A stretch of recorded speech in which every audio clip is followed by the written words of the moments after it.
And welcome to Hannity and Breaking tonight. The new inflation numbers, they are out, and the numbers are a complete disaster for our economy. Even as interest rates rise, the economy is still contracting.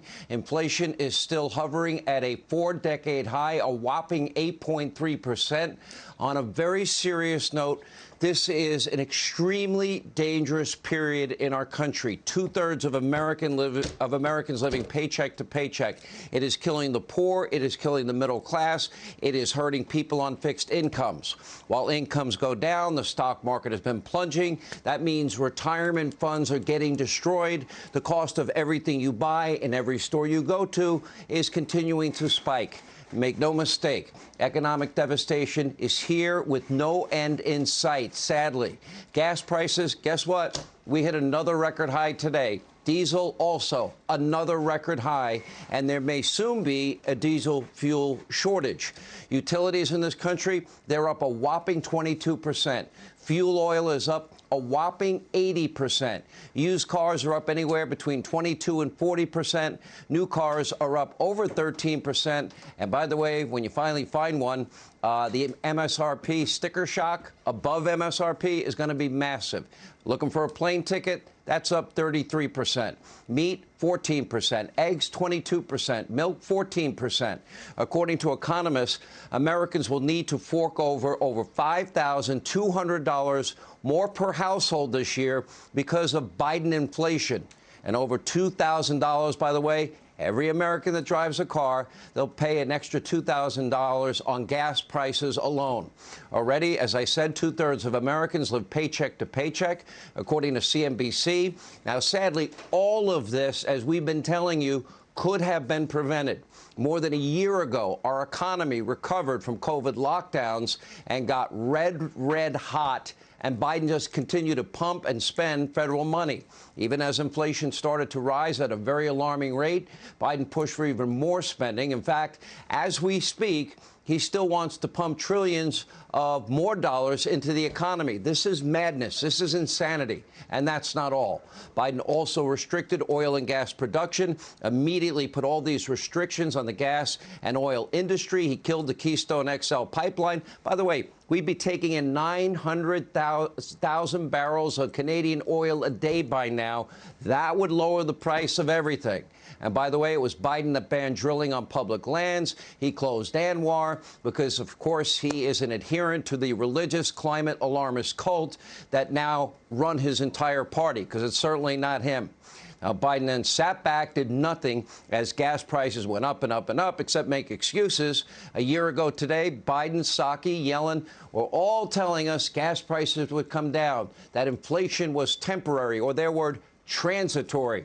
They were all lying or stupid or thinking about the economy in that, magical way, as Bloomberg was reporting.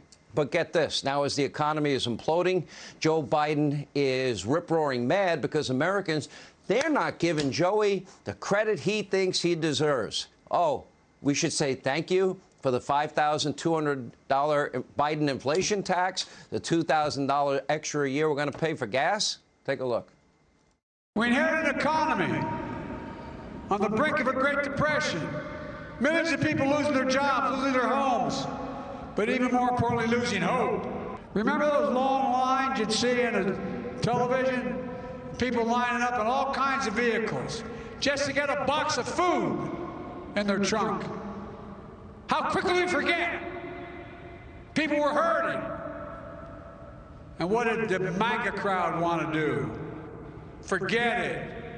Forget it. God, this is the United States of America. The idea that people would have to wait in line an hour, hour and a half to get a box of food in their trunk. It's just unbelievable. Yeah, your presidency is unbelievably awful. Now, while Biden is worried about getting the credit he deserves, millions of Americans are now worried about how they're going to feed their children, and I mean literally, and pay their rent and pay their mortgages. As we speak, a nationwide shortage of baby formula now is causing panic, rightly so, among parents, as one New York Times report reads, quote, a baby formula shortage now leaves desperate parents searching for food.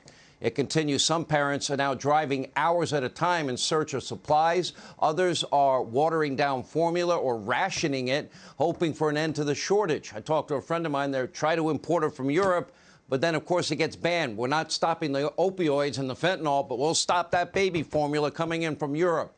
This is an urgent crisis. The Biden administration obviously doesn't care. They have no clue what to do. Aboard Air Force One earlier today, Biden's new press secretary actually laughed when a reporter asked about the ongoing shortage. Not sure what's so funny here. I'll let you decide. Who's turning point on the formula issue at the White House? You mentioned the White House is involved. I mean, I at the White House, I don't know. I can find out for you and get you a person who's running point, but I don't have a person in name. Not sure what's so funny, but unfortunately, it's not only baby formula. We could soon experience a severe shortage nationwide as America's farmers, the people that are the heart and soul of this country, that feed all of us with the most sophisticated technology, the science involved in farming today. Yeah, they're struggling with all these rising energy costs, transportation costs, supply chain issues. And by the way, they're looking at 3 times the increase in the price of fertilizer. That would be necessary. Biden administration says maybe you should compost and maybe you should use manure. Okay, they need fertilizer. Look at your screen. The 4 major types of fertilizer are all at record highs. Look at these numbers. You like to eat. I like to eat. I go shopping every week. I have sticker shock every week. But look at these, up by as much as 115%. By the way, the farmers got to make a living. They got to raise their prices on everything so they can keep their farms going. And fear not, because today Joey actually visited a farm, once again reminded everyone that his home state of Delaware has a lot of farms. Take a look. One of the things I want to put to rest, everybody looks at me and says, have you ever been on a farm? And I remind them that what nobody knows. I come from the state of Delaware. I represented Delaware for 36 years in the United States Senate before I became vice president. Single largest industry in Delaware and the Delmarva, Delaware, Maryland, Virginia Peninsula, that peninsula that goes down, is agriculture. It's a $4 billion industry. $4 billion, that whole peninsula. And we have more chickens than there are Americans, more broilers. Maybe it's progress. He wasn't bragging that his state was a slave state as he once did. Now, of course, Biden has never worked as a farmer in the past several decades. He hasn't held any real job outside of government. And maybe, just maybe, that's a big part of the problem. Hey, Sean Hannity here. Hey, click here to subscribe to Fox News YouTube page and catch our hottest interviews and most compelling analysis. You will not get it anywhere else.